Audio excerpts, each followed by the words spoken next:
take it off from underneath, square it back. So he's got Okay. a really good thickness here. Okay. So this little bit right here, that's in this deep flexor tendon. Okay. And it just tells me that at some point it's been torn. And if we did an MRI, we could evaluate that more, but it's not going to change our management options. Okay. It's just going to horrify you more. Yeah. The other thing that he's got is there's a ligament between the navicular bone and the coffin bone, which is right there. I don't know if you can see Yep. it. And that runs, there's my foot here, runs the whole bottom of this. So it sits and attaches Okay. this whole bottom, like where my fingers are. Uh-huh. And he's ripped that too. And so that's gotten thick. So what happens is this apparatus, which should be stretchy when they load it, stretch and then recoil, stretch and recoil, is sticky. You know, it's just tight because the tissues are mineralized, torn, fibrotic, have bits, you know. Okay. And so they're not going to stretch like they used to. That being said, you want to have them do the best they can. Right. And I love that foot shape is beautiful. Okay. So if we zoom in, there should be a space here, and this whole rough edge is where this impar ligament has been repeatedly torn, and then this right here is in his And deep what flexor. causes that? Just Well, part of it's genetics, and part of it is the genetics cause the navicular bone to deteriorate, which then cause the ligament to break off of it. So, and then some of it may be use. We don't really know because you know. So yeah. I mean, he was a cattle horse from Yeah. age 2 to 6 And that's in hard on- Texas. And here's the right one. A little bit of the ligaments you can see the space, and then it's gone here. It's not gone. It's turned to mineral, so it's chunky. There, you should have a gap all the way through here.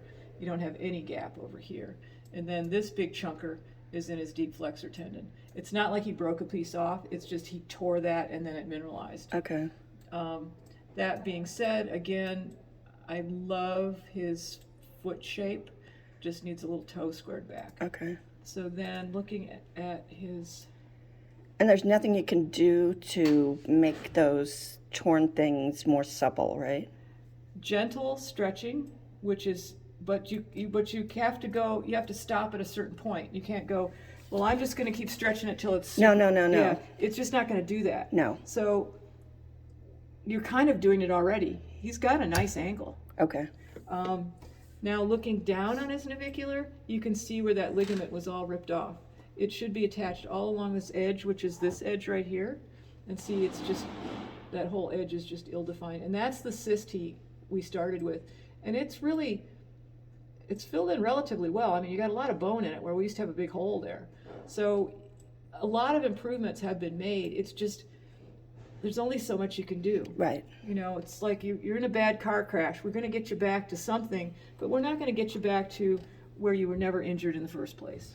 And that's his left. Here's his right, kind of the same deal, but you can see where he's got a decent edge here, which we saw on the side view, you know, where he doesn't have a decent edge here. So the ligament on the left one is kind of tugged and mineralized the whole way. On the right, we still have some suppleness to it. So I think we are where we are, which is a horse that certainly thrives turning out. He can take you for some nice trail rides. He can't do the 3-4 hours anymore. If he can continue to get away with these nice bare feet, I love it. Now, he couldn't do that without the booties.